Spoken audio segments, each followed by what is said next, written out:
Yes, फुलवाजी आणि उर्मिलाजी तुम्ही आलेला आहात स्वयंपाकघरात. तुम्हाला अप्रतिम स्वयंपाक करायचा आहे. पहिला पदार्थ कोण करणार आहे? मी करणार. तुम्ही करणार आहात. बरं, मी शिकणार आहे. ती हुशार कुक आहे ना जास्त.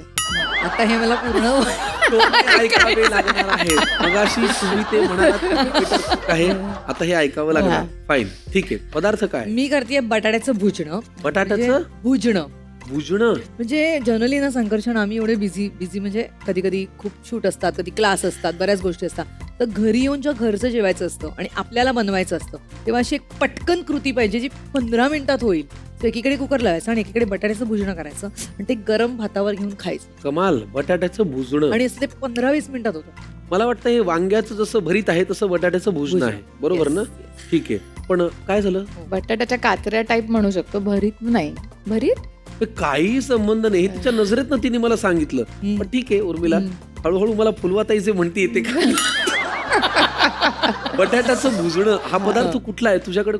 माझ्या आईकडनं माझ्याकडे आलाय. बरं. माझी आई प्रेरणा हा करायची. फॅन्टास्टिक. मग बटाट्याचं भुजणं हा पदार्थ आपल्याला करायचा आहे. लागणारं साहित्य काय ते पटकन घेऊन या. बटाट्याचं भुजणं करणार आहेत फुलवाताई खामकर आपल्यासाठी आणि साहित्य अगदी घराघरात अवेलेबल असतं. अगदीच. हळद, हिंग, लाल तिखट सगळ्यांकडे असतं. हो. लसूण आमच्याकडे तरी असतो.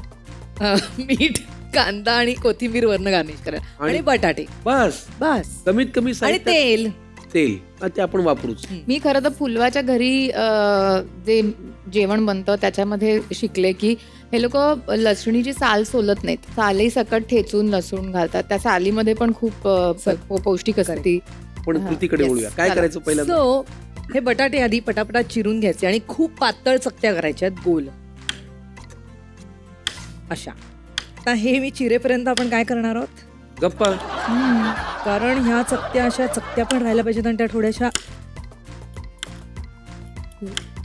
तुला असं तुला वाटतं मदत ना, हवी एवढ्या आहे का? गोष्टी एकत्र होतात नाही, का? तुला हॉटेल चिरायचा का लोकांना? बटाटा? पण एवढाच दे. नीट छान चिरा. बघते आता असा जमतं का. चिरा व्यवस्थित. म्हणजे साधारण बटाट्यातून आरपार दिसतं एवढं पातळ चिर. हा म्हणजे छान. म्हणजे मग त्याची ती मजा येते. खूप जाड केले की मजा येत नाही, खूप पातळ केले की पण मजा येत नाही. हा बरोबर का? उर्मिला शिकली. तुला पण चिरायचंय का संकट? उर्मिला ताईने चिरलेला बटाटा हा पडद्यान इतका पातळ आहे, पलीकडचं दिसतं. आणि हा घराच्या भिंतीन इतका जाड आहे, काहीच दिसत नाही. नाही चांगलं चिरते. नीट कर, आपलं खायचं नंतर आहे. हा छान आहे, मस्त आहे. आता ओके, काय?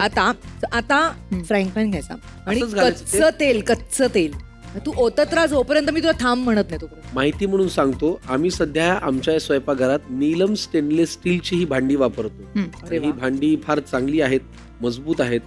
सो आता त्याच्यात एक साधारण खूप सॉलिड तेल टाकायचं. एवढं येईपर्यंत असा तो पूर्ण असा मस्त भरून लेअर झाला पाहिजे व्यवस्थित. हो. तेलाचा गालीचा. हा, कर अजून कर ना. बास. आता हा जो तेलाचा गालीचा झालेला आहे, हं. आता ह्याच्यात थोडंसं हिंग घालायचंय. हे सगळं गॅसवर न ठेवता नाही कच्च्या तेलाचं.